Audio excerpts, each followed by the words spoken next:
বন্ধুরা, আমি পারমিতা আমার একটি নতুন ব্লগ নিয়ে হাজির হয়ে গেছি। এখন বাজে মোটামুটি সন্ধ্যে 6টা মতো। এখন আমরা যাচ্ছি আলমারি আনতে অদিত্যর জন্য। এখন থেকে আমার ব্লগটা আজকে স্টার্ট করছি, কালকে দিনের বেলায় শেষ করব। তো খুব এক্সাইটেড ওর আলমারি নিতে যাব বলে। সেই জন্য ও মানে 10 বার জিজ্ঞেস করা হলো মনে হয় যে আলমারি কখন আসবে, আলমারি কখন আসবে, যেহেতু ওকে বলা হয়েছে ওর জন্য আলমারি নিতে যাব। ওর ওটা ওরই গিফট, সেই জন্য আর কি। তো সেই জন্য ও এক্সাইটেড, আমরাও এক্সাইটেড অবশ্যই। সেই জন্য মানে কখন যাবো আর কখন আলমারিটা আসবো সেই অপেক্ষায় আমরা এখন বসে আছি বলতে পারো। এই দেখো অদীপ্ত জামা কাপড়ের কি অবস্থা দেখতেই পাচ্ছ। আর ড্রেসিং টেবিলটা তো অদীপ্তর খেলার জায়গা, সেটাকেও আগে পরিষ্কার করতে হবে, যেহেতু ড্রেসিং টেবিলটাকে সরিয়ে রাখবো। আমার সমস্ত সাজের জিনিস নিয়ে ওর বেশি খেলা, মানে আমি যত না সাজি তার থেকে বেশি ওরই খেলার বস্তু হয়ে গেছে জিনিসগুলো।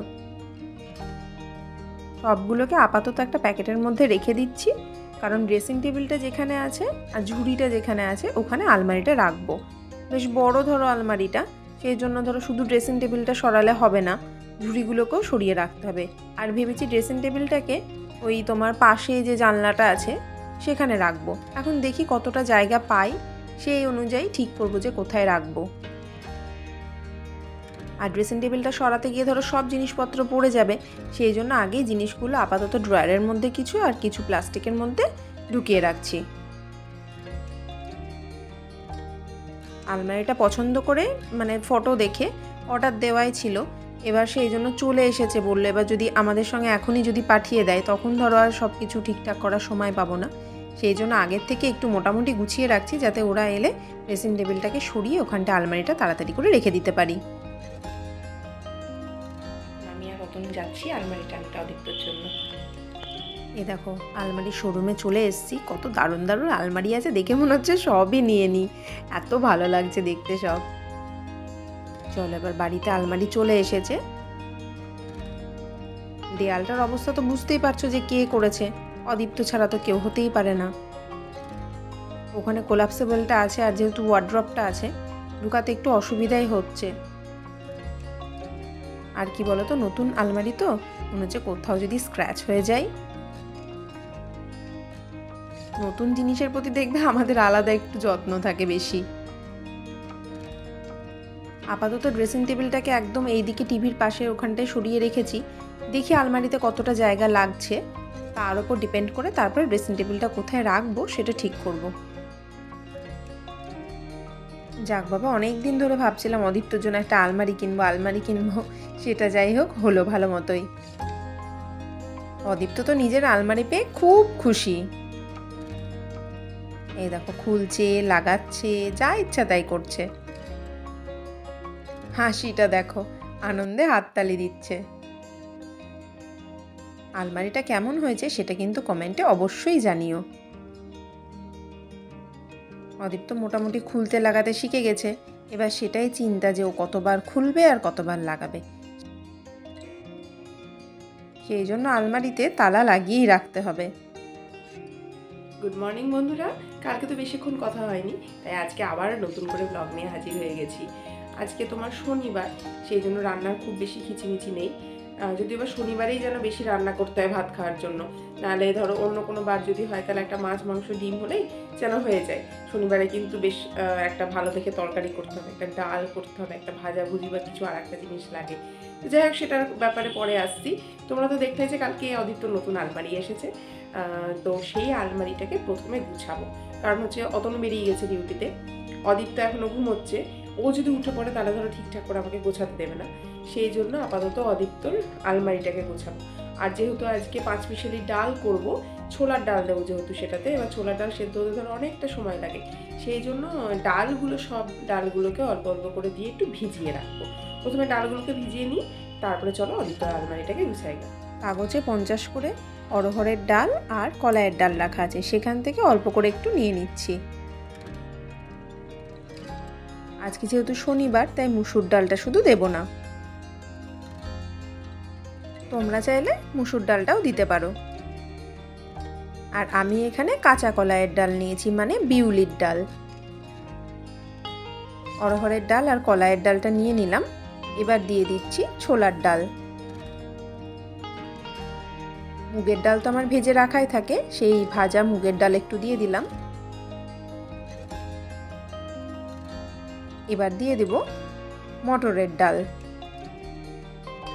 মটরের ডাল, ছোলার ডাল আর অড়হরের ডালটা না অনেকটা একই রকম দেখতে। আমার কিন্তু বুঝতে একটু বেশ অসুবিধাই হয় বলতে পারো। মাঝে মধ্যে তো খেয়ে দেখতে হয় যে কোনটা কি ডাল।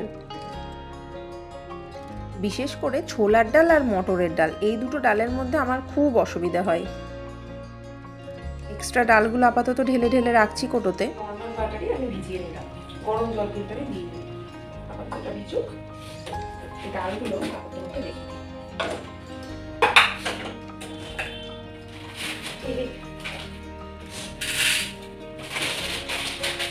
তাড়াহুড়ো করতে গেলে না আরো বেশি কাজ হয়, তাই তো? তখন তাড়াহুড়ো কিছু অর্ধেক যদি ঘুম থেকে উঠে যায় তাহলে ধরো আমাকে কাজ করতে দেবো না কোনো, সেই জন্য একটু তাড়াহুড়ো করছি, আর তখনই কাজটা বাড়ছে।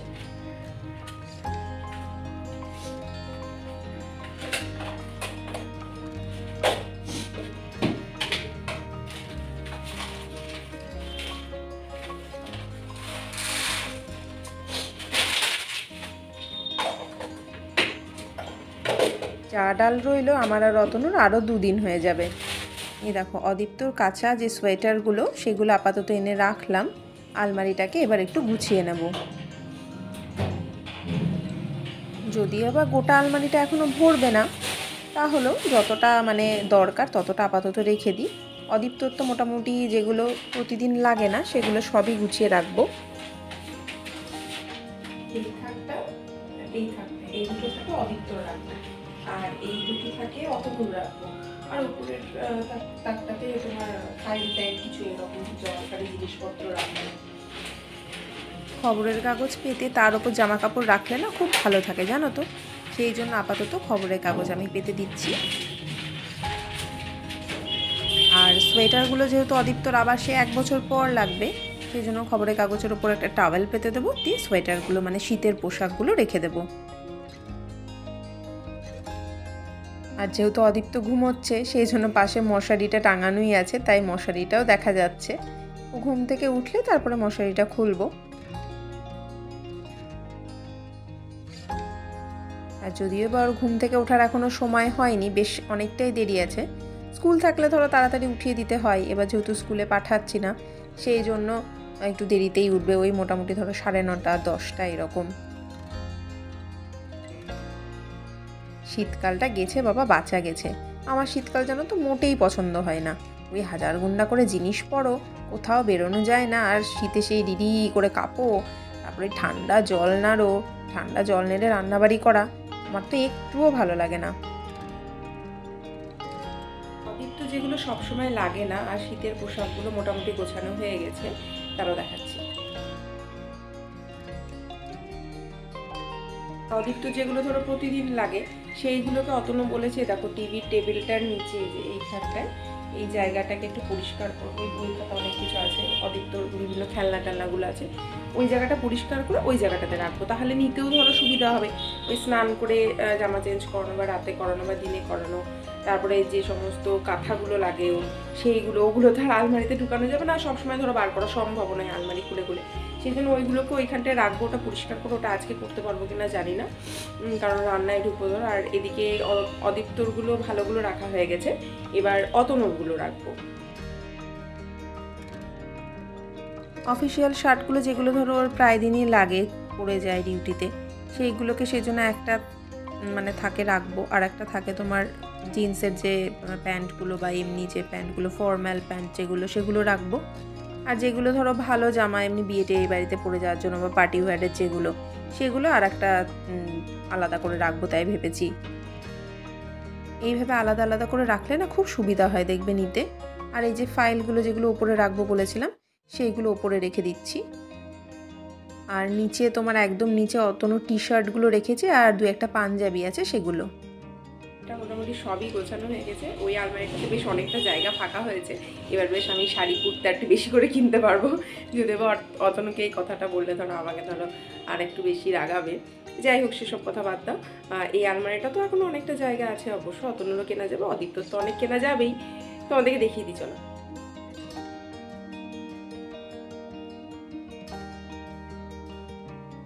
ওই মোটামুটি যা পারলাম তাই গুছিয়ে রাখলাম, যাতে মানে হাতের কাছে ঠিকঠাকভাবে পেয়ে যায়, সেই জন্য আর কি। আমি খুব ভালো আলমারি গুছাতে পারি না, যেটুকুনি পারলাম সেইভাবেই গুছালাম। ওই যে পেছন দিকে যে আঁকাটা দেখছো, ওইটা অদীপ্ত এঁকেছে, ওটা নাকি দুর্গা ঠাকুর, মা দুর্গা। যাই হোক, আলমারি দেখানো হয়ে গেল, আলমারি গুছানো দেখানো হয়ে গেল, কিন্তু আলমারিটা যে কিভাবে কিনলাম সেটাই এখনো পর্যন্ত তোমাদের বলা হলো না। তাই ভাবলাম সেটা অবশ্যই শেয়ার করি। আলমারিটা অবশ্যই ইউটিউবের টাকায় কেনার নয়, কারণ তোমরা খুব ভালোভাবেই জানো যে আমার এখনও ব্লগ চ্যানেলটা মনিটাইজ হয়নি। এটা তোমার অদীপ্তর 5 বছরের জন্মদিন আসছে। ওই তোমরা তো জানোই যে ওর প্রথম থেকে জন্মদিন করা যায়নি, একদম 5 বছরের জন্মদিনটাই ভালো করে করা হয়। তো সেই জন্য বাবা মারা, মানে আমার শ্বশুর শাশুড়ি বা অতনুর বাবা মা দিয়েছে এটা বাবুকে জন্মদিনের গিফট হিসাবে আলমারিটা। তো সেই জন্য মারা এবার এসেছিলো, দেখলে তখনই মারা টাকা দিয়ে দিয়েছিল, দিয়ে বলেছিল তোরা পছন্দ মতো জিনিস কিনে নিস। তো দেখলাম আলমারিটা তো লাগবেই মনে হচ্ছিলো, অনেকদিন ধরে কিনবো ভাবছিলাম, তো কেনা হয়নি। তাই ভাবলাম চলো তাহলে এবার অদীপ্তর জন্য একটা আলমারি কিনে নেওয়া যাক, ওর কাজেও লাগবে, জিনিসটাও ভালো হবে। তো মাদেরকে জিজ্ঞেস করলাম, মারা বলে হ্যাঁ কোনো অসুবিধা নেই, তোরা কেন, কোনো অসুবিধা নেই। তো সেই জন্য অর্ডার দিয়েছিলাম, দিয়ে এই জাস্ট কালকে এসেছে, দিয়ে কালকেই তাই নিয়ে চলে এলাম। আর তখন সাজানো গোছানো কমপ্লিট। এবার অদীপ্ত ঘুম থেকে উঠলে ওকে দেখাবো সাজানোটা কমপ্লিট হয়ে গেছে, ওর জামা কাপড় রাখা হয়েছে, ওর রিয়াকশনটা কী হয়। একদিকে অদীপ্তর ভাতটা চাপিয়ে দিয়েছি, আর একদিকে দেখো ডালটা ভালো মতো ভিজে গেছে, এবার ডালটাকে সেদ্ধ করে নেবো। আজকে যেহেতু নিরামিষ, নুন হলুদ সব ধরে আলাদা করে রাখা থাকে নিরামিষে, অল্প একটু নুন দিয়ে দিলাম আর একটু হলুদ দিয়ে দিচ্ছি।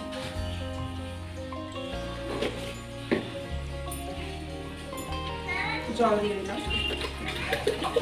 অদীপ্ত ঘুম থেকে তো গেছে, মামাম করছে, বুঝতেই পারছো। বলো। আলমারিতে ওর জামা কাপড় রাখার পর ওর কতটা ভালো লাগে সেটাই এখন দেখার। এই ভালো হয়েছে তোমার জামা, কই তাই? আর সোয়েটারগুলো কই? ভালো সাজানো হয়েছে, ভালো সাজানো হয়েছে। আর পাপ্পার কই? নিচে? তাই? আরো নিচে দেখ পাপার আছে, ওই যে টি শার্টগুলো। হ্যাঁ, এটা পাঞ্জাবি, দেখেছ? পছন্দ হয়েছে তোমার? বেশ।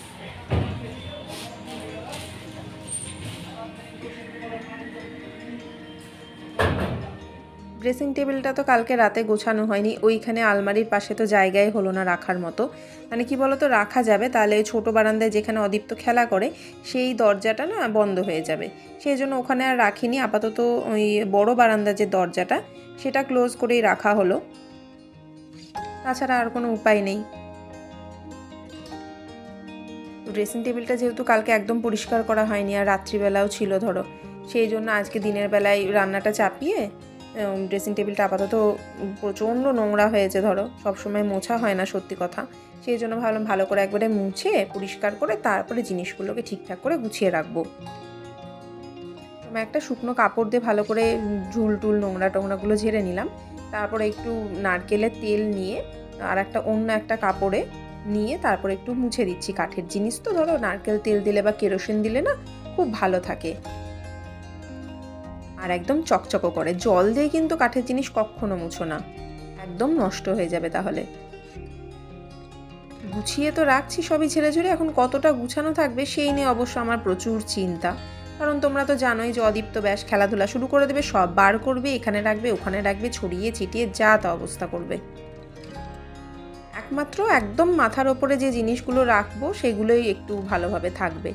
এ দেখো নেল পালিশগুলো ওর জন্য রেখেছি, ও যেহেতু ওগুলো নিয়ে খেলা করে, ও নিজেই গুছাবে বলেছে, নেল পালিশগুলোকে একটা একটা করে গুছিয়ে রাখবে, তো ওইটার দায়িত্ব ওর ঘাড়ে দিয়ে দিয়েছি। আমার যে কটা জিনিস গোছানোর ছিল আপাতত সে কটা গুছিয়ে নিয়েছি, এখন ব্লকস নিয়ে খেলা করতে ব্যস্ত। এটা হয়ে গেলে এবার নেল পালিশ সাজাতে শুরু করছে। আমার যত না নেল পালিশ পরা হয় তার থেকে বেশি ওর কিন্তু নেল পালিশ নিয়ে খেলা হয়। তো যাই হোক, আমার কাজে এতটা না লাগলেও অদীপ্তর তো বেশ অনেকটা কাজে লাগে। নেল পালিশগুলোরও খুব সৌভাগ্য কিন্তু যে পুচকে পড়া ছেলে ওদেরকে নিয়ে এত খেলা করে। এই দেখো নেল পালিশগুলো মোটামুটি সাজানো হয়ে গেছে, খুব মনোযোগ সহকারে সাজাচ্ছে, এটা এদিকে ওটা ওইদিকে, ভালো হয়েছে? দেখি মুখটা, খুব সুন্দর হয়েছে।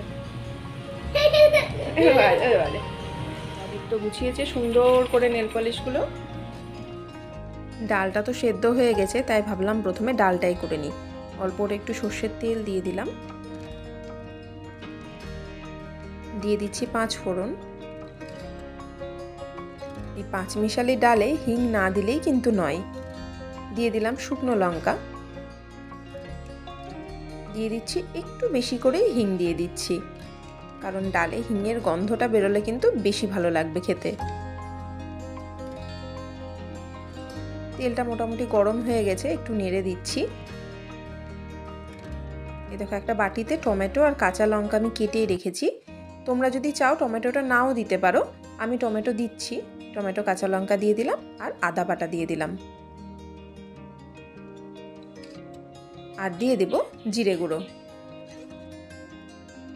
ধনে গুঁড়ো, মৌরি গুঁড়ো আমার করা নেই জানো তো। মৌরি গুঁড়ো দিলেও খুব ভালো লাগে, বিশেষ করে কলাইয়ের ডালে মৌরি গুঁড়ো দিলে কিন্তু খুব ভালো লাগে। জিরে গুঁড়োটা পরিমাণে একটু বেশি দিলাম আর ধনে গুঁড়োটা একটু কম দিলাম। হলুদটা তো দিতেই ভুলে গেছিলাম, তাই হলুদটাও দিয়ে দিলাম।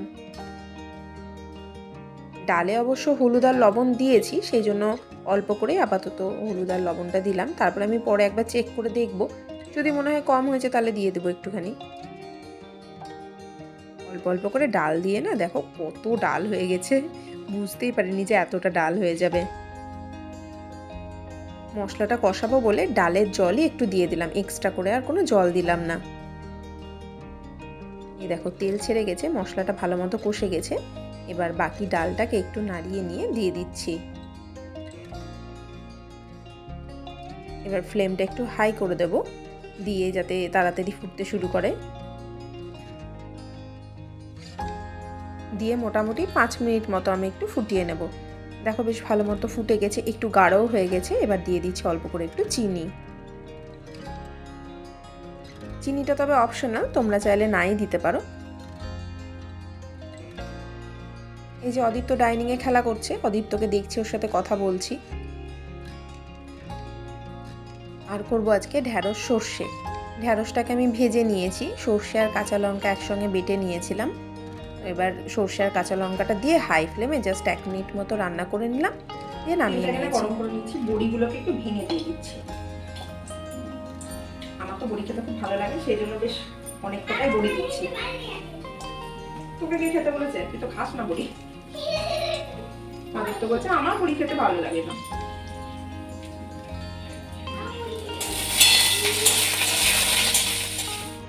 এই দেখো বড়িগুলো সুন্দর করে লাল লাল করে ভাজা হয়ে গেছে। এবার বড়িগুলোকে তুলে নিচ্ছি। বড়িটা ভাজার মতো অল্প করেই তেল দিয়েছিলাম, সেই জন্য আরেকটু তেল দিয়ে দিচ্ছি। বড়ি ভাঙা দিয়ে লাউয়ের তরকারি খেতে কিন্তু দারুণ লাগে। দিয়ে দিচ্ছি 5 ফোড়ন। আমি যেভাবে করছি সেভাবে তোমরা একবার করে দেখো, আশা করছি খুব ভালো লাগবে। দিয়ে দিচ্ছি হলুদ গুঁড়ো, লবণ দিয়ে দিলাম। তবে লাউয়ে কিন্তু তেলটা খুবই কমই লাগে, মানে অন্যান্য তরকারির তুলনায় তেলটা কিন্তু বেশ কম লাগে। আর যেহেতু লাউটা ধরো রান্না করার পর অনেকটা কমে যায়, সেই জন্য লবণটাও কিন্তু একটু কম করে দেবে, না হলে না শেষে দেখা যায় বেশি হয়ে গেছে। যাই হোক, আদা বাটা দিয়ে দিলাম, কাঁচা লঙ্কা চিড়ে রেখেছিলাম, কাঁচা লঙ্কাটা দিয়ে দিলাম, আর দিয়ে দিলাম জিরে গুঁড়ো, আর অল্প করে একটু দিয়ে দিচ্ছি ধনে গুঁড়ো। তোমরা চাইলে গোটা জিরেও দিতে পারো, অনেককেই দেখেছি গোটা জিরে দিতে। আমার অবশ্য জিরে গুঁড়োটাই বেশি ভালো লাগে, সেই জন্য জিরে গুঁড়োটাই দিলাম। অল্প করে একটু জল দিয়ে দিলাম কষানোর জন্য, যাতে নিচে লেগে না যায়। দিয়ে একটু কষিয়ে নিলাম।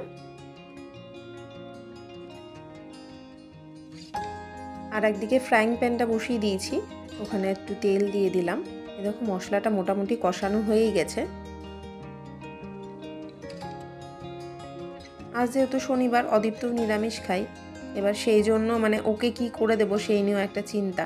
আলুর বড়া খেতে তো খুবই ভালোবাসে, সেই জন্য আলু সেদ্ধ দিয়ে দিয়েছিলাম ভাতে, ওকে একটু আলুর বড়া করে দেবো বলে। দেখো জল দিয়ে দিলাম, খুব অল্প করেই জল দিলাম, কারণ লাউ থেকে ধরো অনেকটা জল বেরোবে। দিয়ে বড়িগুলো দিয়ে দিলাম, তারপরে কেটে রাখা লাউটা দিয়ে দিচ্ছি।